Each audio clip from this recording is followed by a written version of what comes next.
My name's Dennis Seedsmom in Homestead, Florida, USA. My target audience is Astro van enthusiasts. That's my target audience. It's September 19th, 2024. It's a Thursday. It's 8:25 a.m. on the east coast of the USA.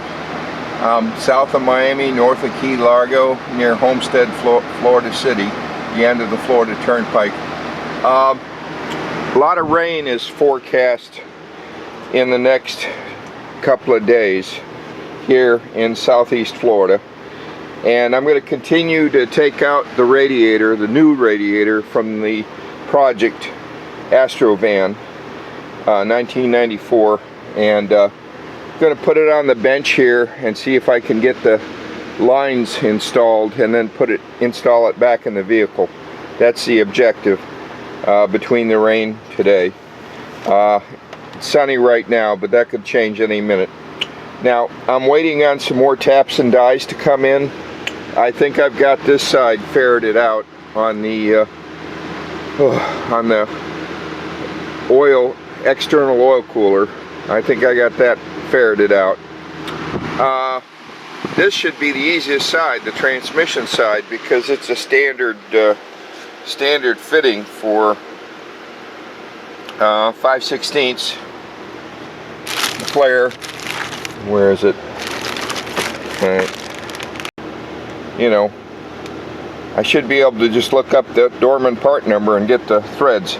Anyway, I think this is a 5/16 13, because I've got a 5/16 20 and 5/16 28, and neither one of those seems to be appropriate for what I'm doing. Anyway, like I said, I'm going to take the radiator out of the van and then bring it in here on the bench and then figure the rest out. The new lower line came in yesterday and it's 8:30 now, so I got to stop talking. My battery's almost dead. Okay, that's how far I got last night before sunset. I'm going to take these hoses out of the way too, and this off, because when I put the radiator in, it's going to have the lines attached, and I don't want anything in the way that might cause me grief. And I don't even know if that's going to work or not, because that lower shroud has to be in there. So I don't know, people. I don't know. I'm just going to have to wing this, see what I can ferret out as I go. I think these are 13 millimeter by eyeball, or ½ inch. Oh, and I tried to get these little screws yesterday and couldn't find them at AutoZone at the store on Biscayne Drive. I thought they had a bigger selection at the AutoZone on US 1, but all the stores are supposed to be the same, so maybe I just didn't see it. So anyway, the battery's almost dead, so I gotta go in the house and swap the battery. Yesterday's production should be up on the internet pretty soon, and I'm going to do a technical slideshow soon. I did one, but then it disappeared, so we'll see what I can do today. Okay, it was 13 millimeters after all, but ½ inch works, but 13 millimeters is the right one. And I had to remove the both the upper and lower radiator shrouds if I hope to get the radiator out. And I don't think I'll be able to put these lines on, you know, and slip them in. I might be able to put one line on the lower hose on the driver's side on the oil cooler. Might be able to do that. But this is an opportunity for me to add a few more retainers to this. I can add a few more and probably put some oil, spray it down with, clean it up a little bit with the foamy engine cleaner. Still struggling to get this radiator out so I can get it on the bench, and looked up the Dorman part number and looked up flare nuts online, and I can't find the spec. I can't tell if it's 5/16-13 or 5/16-20 or 5/16-24. I'm not sure. I have the taps for the finer thread, but I don't have the 13. It's supposed to arrive today. And this is a video documentary, not a how-to. Documentary, I show you my mistakes. But I gotta get this situation improved somehow. And if I take this radiator out and find that it isn't good, that the Sunsong lines are okay, but the radiator has something weird with it, I'll have to send this back to Rock Auto and buy another one locally from some other source. And I wouldn't even be messing around with these lines in the radiator, except that, you know, Powertrain Products required it with the sheet that they sent with the engine, saying these lines can't be flushed. The cooler cannot be flushed. It's our opinion. Well, okay. I wonder if AERA would agree with you. That's the Engine Rebuilders Association of America, AERA, or some other mechanical engineering firm would agree with you. To me, it's silly, but what do I know? It's just my opinion, and who am I? I'm not a mechanical engineer. I'm an electronic engineer, electrical engineer. So the intended audiences for Astro van enthusiasts. And if you're not one of those, you can watch. But I get down into the weeds for Astro van enthusiasts to help them if they plan to do something like this in the future or now. I really like the 94 Astro van. I think it's a nice looking vehicle. It's very purposeful and very practical compared to all these modern cars now that won't tow anything or aren't big enough. So thanks for watching. Alright, it's 10 after 10 on the 19th of September 2024. Got the radiator out, the new one, and as I suspected, I can get the tap to start on the upper. This bottom tap is fine going into the upper, and this is 3/4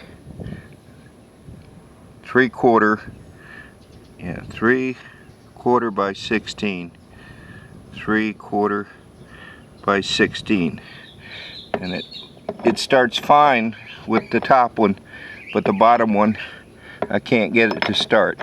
Now this is a bottom tap. To get it to clean out this thing, I need a starter tap, 3/4-16, and on this one the bottom one's okay and the top one isn't.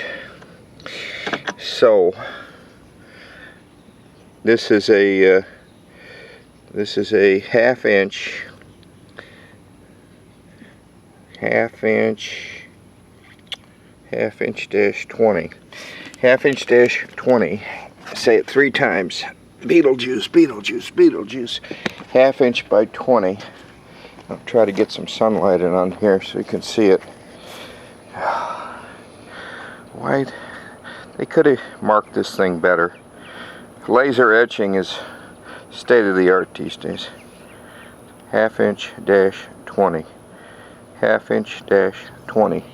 So I need starter taps for those 2 sizes, or return this back to Rock Auto. What do you think, audience? Do I fix it by ordering? I've already spent a lot of money on taps to fix it, so I think I'll order taps. I need them anyway, I guess. Probably never need them again the rest of my life. Or do I just return this and get one from AutoZone? What do I do? What do I do? What do I do?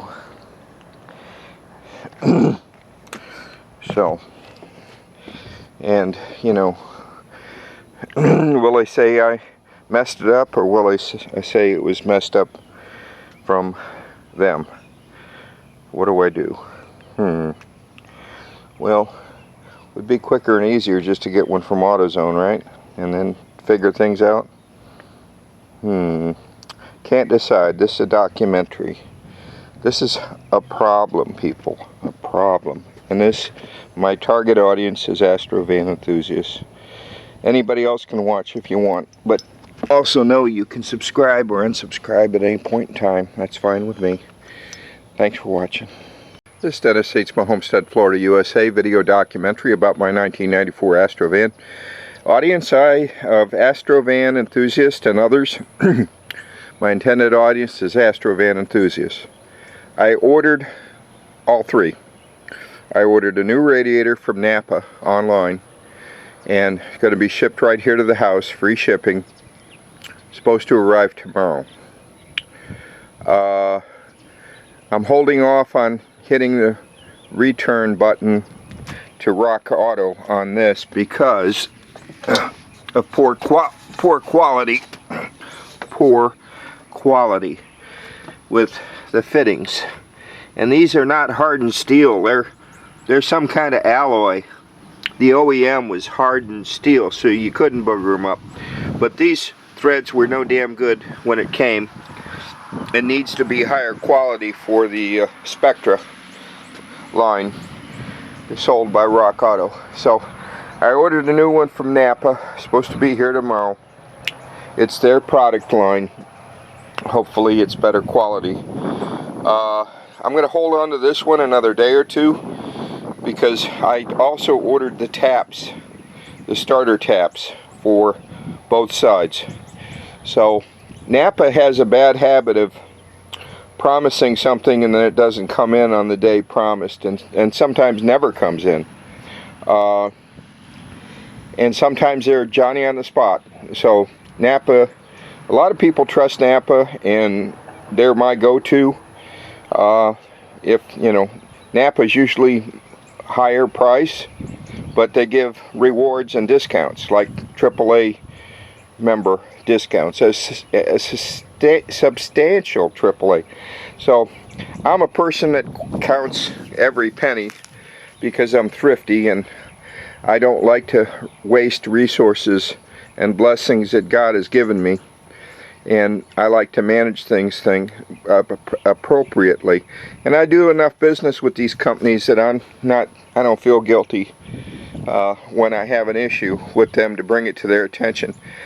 Now, the studs that didn't work that Rock Auto sent me for the driver's side exhaust manifold, driver's side cylinder number 1 exhaust, those studs won't work. The ones that Rock Auto sent me, just somebody spec'd it wrong. It's totally, it looks close, it looks good, but it ain't. So I went on NAPA and ordered their studs, and they just called me a minute ago. They're apologizing because they said it'd be ready in 2 hours, and they say it won't be ready until end of day. And I said that's fine. You know, I can't pick it up till tomorrow anyway. But it's going to be delivered to the Homestead store on Maury Drive and 6th Avenue in Homestead, Florida, USA. So why did I do all that? Because I got to get this project moving. But while I'm waiting for the parts to come in, I will move on to my other projects, like my GT5000 tractor. And this front porch has got a soft spot in it, and I built this myself years ago. I'm a pretty good carpenter. I made this porch to be hurricane proof, or as close as I could get it. I used the best materials I could, but I need to put another top layer of plywood over this to bring it up another ½ inch and also make it more solid. So it's 48 by 59 and 3/4. It's almost 60 inches, which I was shooting for 48 by 60 when I built it, but I was off by 1/4 inch. So got to take one of those pieces of plywood that I've been using to work on the Astro van as a I don't have a concrete floor, and it's better than laying in the dirt is to lay in a nice clean piece of plywood. But I need it for this, so that's another project. Thumbs up, people, if anything's interesting here. As I always say, you can subscribe or unsubscribe at will. You're not a hostage. There's no consequences either way, because I really want an audience that's interested. And this is a documentary, not a how-to. Do-it-yourself work is done at your own risk. Death or injury can result. Thanks for watching. I went to Lowe's last night in Homestead, Florida, on 8th Street, Campbell Drive, to pick up some supplies for the hot water heater project, replacement project. I got it installed, and all I'm trying to do is get the vent line finished up, and they didn't have what I needed, so I had to order online like everything else. Spent a lot of times going to stores, but you have to make sure they got it even before you go there. Look online, otherwise you'll go to the store and be disappointed. But while I was there, I bought this Cobalt 2-piece slim file set that has got a triangular shape, I think. It looks that way. So I can use this, yeah, one of them is, one of the two. They both might be. But you need these files to clean up threads on studs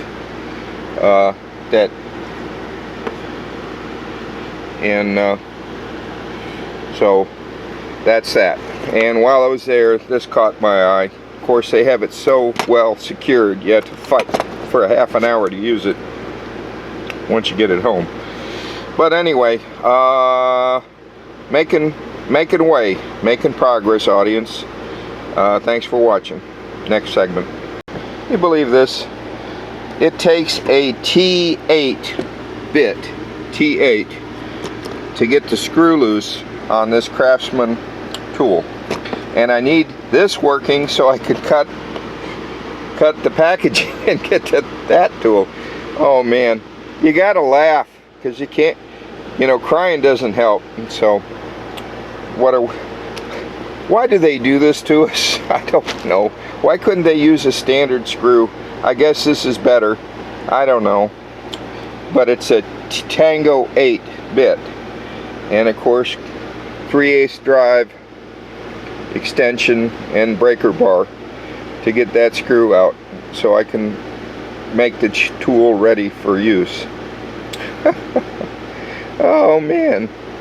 I think I'm going to take this one back to Lowe's and get my money back, because it's way the hell too complicated. What mechanical engineer designed this stupid thing? I know it's better, and I know it's got a safety feature here and a safety feature here, and I don't know, people, it's all safety. You can't even get the blade out. Looks nice though, that's why I bought it. Oh man. Simple. In engineering school they said KISS. Keep it simple, stupid. KISS. I had to resort to using my wore out Old Faithful HDX, the cheapest one I could get years ago, but it works. And this one I'm going to take back and ask for my money back at Lowe's next time I go in there, probably later today after 7 or so, 6 or 7. But I did get the Cobalt files extracted, and these are both triangular shaped. I think you can see that on camera maybe. 1, 2, 3, triangular shaped. Got a fatty and a skinny. And this was like, I don't know, $7, $6. Cobalt part number 0138721. And you don't see this level of detail on the TV shows. I get down into the weeds, as they say in engineering.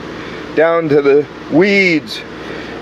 And you know, I'd meet with management and I'd start talking to engineering. Hey, Sietsma, stop it. I don't need to be down in the weeds. Well, I'm trying to explain something complicated to a management person. And I love people in management, but they basically want to know how much is it going to cost and how long is it going to take. It's, you know, they didn't really want to know the details, how you cook their eggs for them. They just want the eggs. Big difference between management people and engineering. And engineering people can get too deep into the weeds. Keep it simple, stupid kiss. But man, I want to get some GM bolts like this one. This is my Don Quixote challenge, tilting at windmills, trying to get a marvelously engineered part from General Motors without buying General Motors. Nobody else wants to make it, apparently. It's too expensive to have the Allen head wrench on that end of the bolt and the nut built in, and frustrating. These are the challenges you run into when you deal with trying to work on an old machine. And even a new machine, you just can't get the parts you need without a lot of effort, unless it's a common part like an oil filter or a spark plug. What they call a ubiquitous part. Ubiquitous. I love that word. Ubiquitous. Anyway, audience, thanks for watching. Next segment. Okay, I really need a upper and lower radiator shroud, a new one. I'm washing this one, cleaning it up, and you see how badly chewed up it is. There's only 4 bolts, and this one's beyond hope on the bottom side, and this one's but beyond hope on both sides, and only 2 of them are working out of 4. So if I can, I'll order a new one. Now, I often mention other projects. That's my other project, trying to fix the soft spot in the front porch. I try to stage things, so I look for the easiest way to do things. So I took careful measurements, marked it carefully, snapped a line, and drew a line. And next I'll cut that with a circular saw. And I won't remove the old top cover. I'll leave it in place, and I'll mark the lines by snapping lines along the screw heads, and then put this one on top of it, and then I'll have double strength, because the other one is still strong. It's just got a soft spot. And then in the future, you know, if I need to, I'll remove the old one, but I'm not going to do it now. I don't have the time. I just need to be able to walk on firm porch when I go in and out of the building. So anyway, I'm going to take this opportunity, while I have no coolant in it, I'm going to take this opportunity to swap around the knock sensor and the coolant switch. It's not a sensor, it's a switch. And, well, let's see. Well, the coolant sensor is supposed to be in the block, and the sensor is supposed to be in the head, and that's the way it is. So maybe I don't need to swap it around, but the book shows the knock sensor in the block. Anyway, go to the end of the video production for today, and you'll see the pictures that I've found in the service. It's very confusing. You know, which way is it? The knock sensor in the head or in the block on the driver's side? I'm confused. And but don't worry, audience, Astro van enthusiasts, you can subscribe or unsubscribe. I get down into the weeds because this is for people that really want to know about Astro, Safari, and GMC vans of this year, 1994, or generation, or newer, because they're kind of similar between the generations. Next segment. Astro van enthusiasts. Dennis John Seitzma Productions, Homestead, Florida, USA.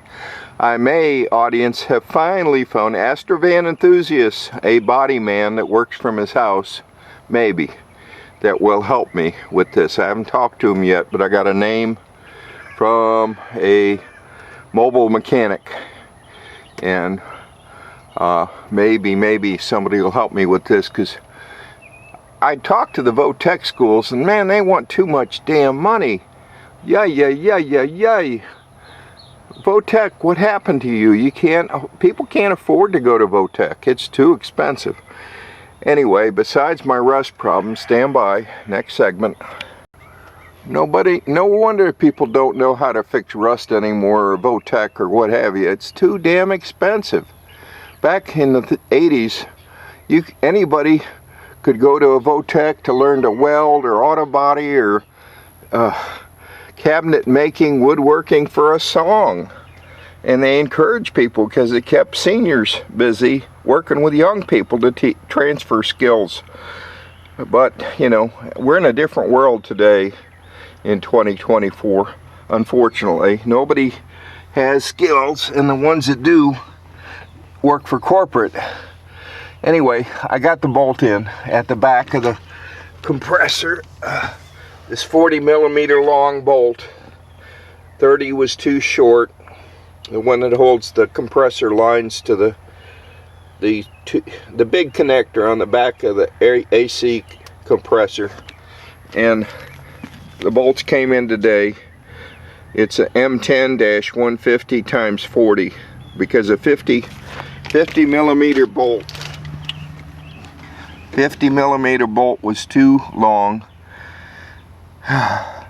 30mm bolt was too short. But having the right tools to install it is a godsend, because I got this 15mm wobble socket or swivel socket. How do you guys call it in America? Is it wobble or swivel? But this nice thing here, 15mm on a 3/8 drive extension with a ratchet, does a beautiful job. It's a beautiful thing. So now that I'm beyond that, and I'm looking at the research for the knock sensor, I think I got it right. I got it in the head on this side, and I got it in the block on that head on that side. At the back, well, where the hell do I have it? I got it on the head on the driver's side, and I got it on the head. Is it in the head? The head? Yeah, it's in the head. It's in the head on the passenger. So I got both knock sensors in the head, only it's on the side, like between cylinders, what is it, 3 and 5. Yeah, on the driver's side, the knock sensors between 3 and 5 on the driver's side, and the knock sensors on the back of number 6 on the passenger side. And I still have these other AC support to do, still got those to do. And I'm going to put on some more Flex Seal, try to seal this thing up until I can get to it maybe next year to do the body work, or have a run it through a body shop. I got another name here in Florida City, Pablo's, that was given to me, but I really need, I think, somebody that works out of their house, an individual, not a shop, because shops are just too expensive and too busy, and individuals might be more reasonable because they're moonlighting or they're independents and they don't have all the overhead of a shop. Hang on a second while I go and talk about something else next segment. But this is really exciting. More parts came in today, and we'll talk about that in a minute. And this came in today. What is it? Oh, this is the 40mm bolt for the AC. Yeah, isn't that beautiful? Who sent me this? Or where did I buy it? Fastener. And I don't know. There it is. Barcode. Maybe you can read the barcode. Anyway, this is the bolt for the back of the AC.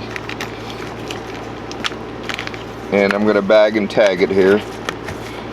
But the same thing with the 4L60E transmission work, people. If you can find somebody working out of their house that's reasonably priced, no, you won't get a national warranty. And I mean, do you need it? Or do you need a good repair? What do you need? What is your needs? The cheapest repair you can get that might outlast the one from the shop with the big sign and all the overhead costs, or or what. And also another die came in. This one is the, see if you can read the barcode on that. This one is a tap, a starter tap, or should be, 1/2 by 20, made in China, of course.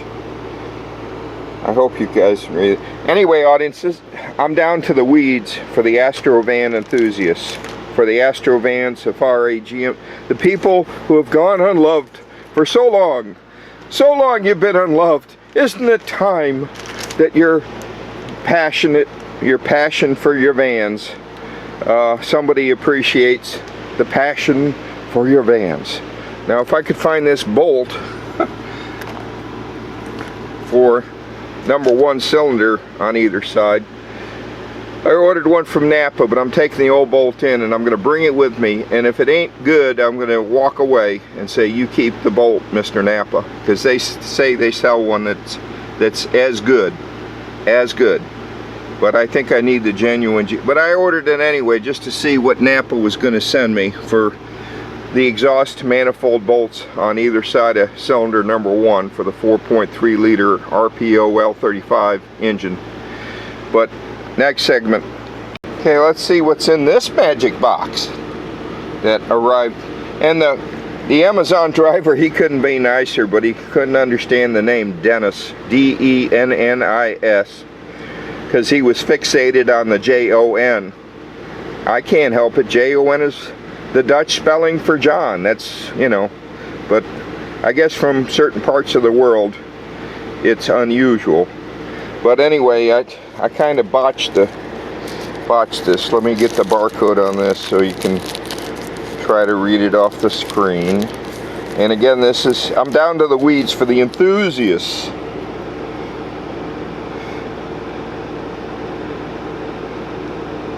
Okay, so anyway, that's the barcode for this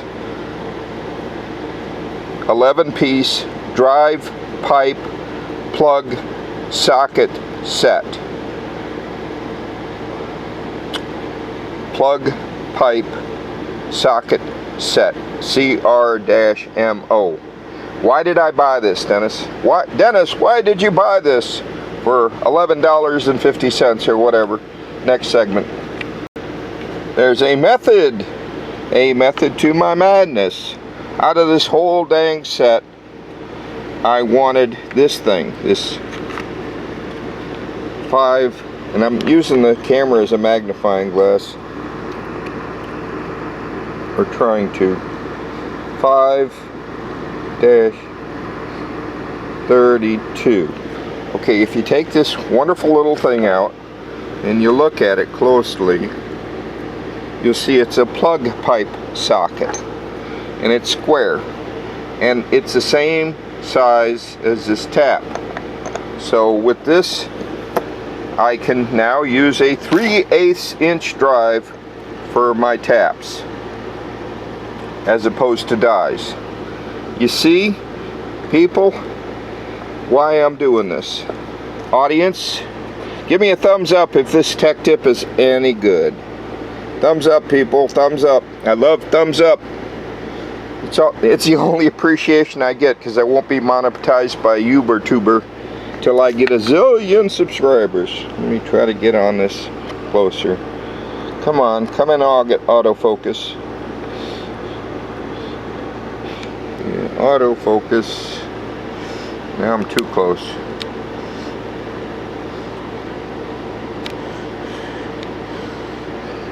Can I even read that? Come on, autofocus.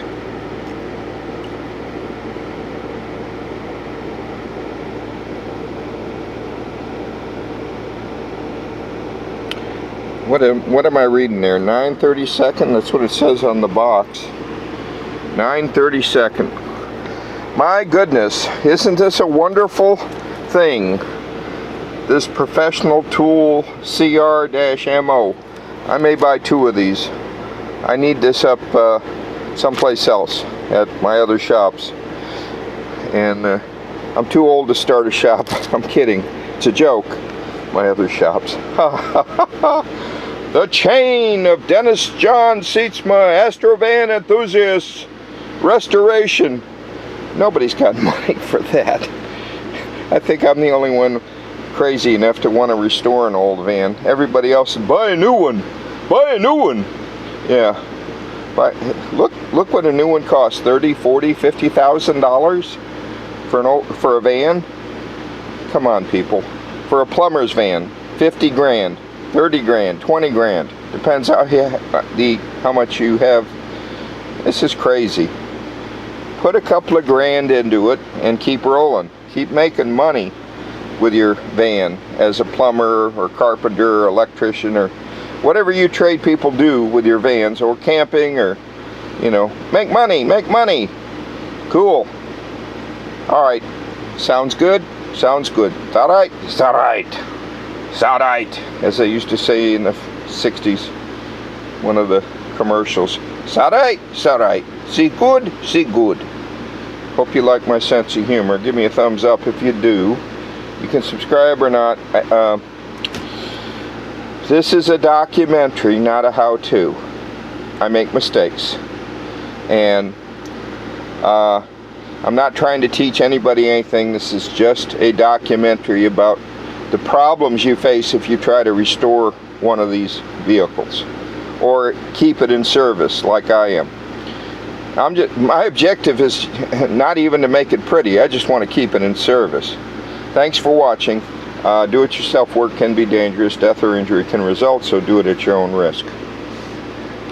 Hello, audience. I got my carpentry work done, so I got a solid platform here, and I got to put a few more screws in to hold it down, or it'll blow away in a hurricane. So it's just sitting there right now, but I did cut it.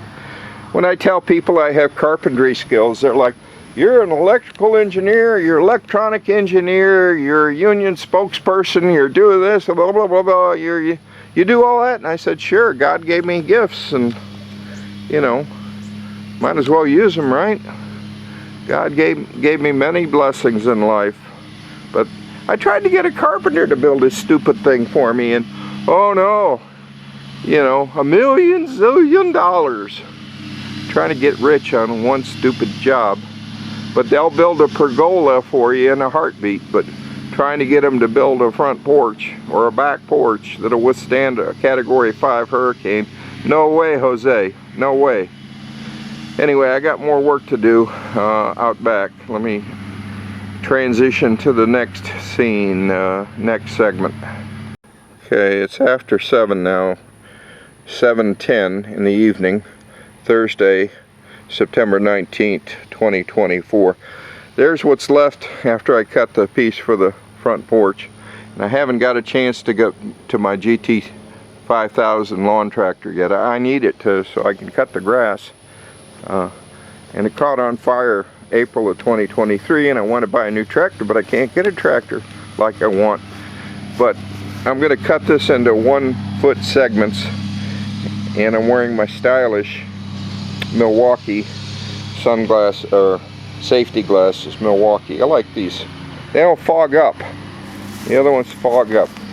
But I like to have blocks of wood around in case, you know, when working on stuff, it's good to have blocks of wood. And anyway, I have a lot of things I gotta do. I gotta run the boat engine. Maybe do that tomorrow. And there's some video segments I need to do about my Mercruiser 3.7 engine. Mercruiser 3.7 liter, made from 1976 to 1989. Oh, that group is growing like wildfire. And the engine's getting popular again. They don't know the improvements that have been made to it since 1989, and the aftermarket stuff, and the good power to weight ratio it has. People are looking for that engine now and joining my group like crazy and asking all kinds of technical questions that I'm trying to answer, like the no spark problem that happens when people leave the key on too long without the engine running. And there's a solution for that, but you got to talk to Pertronics and get their latest and greatest that won't burn out your ignition coil. talk to Pertronics and ask for technical support, and they'll tell you about their latest products. Audience, this may be the last segment for today. It's almost sunset. Thanks for watching.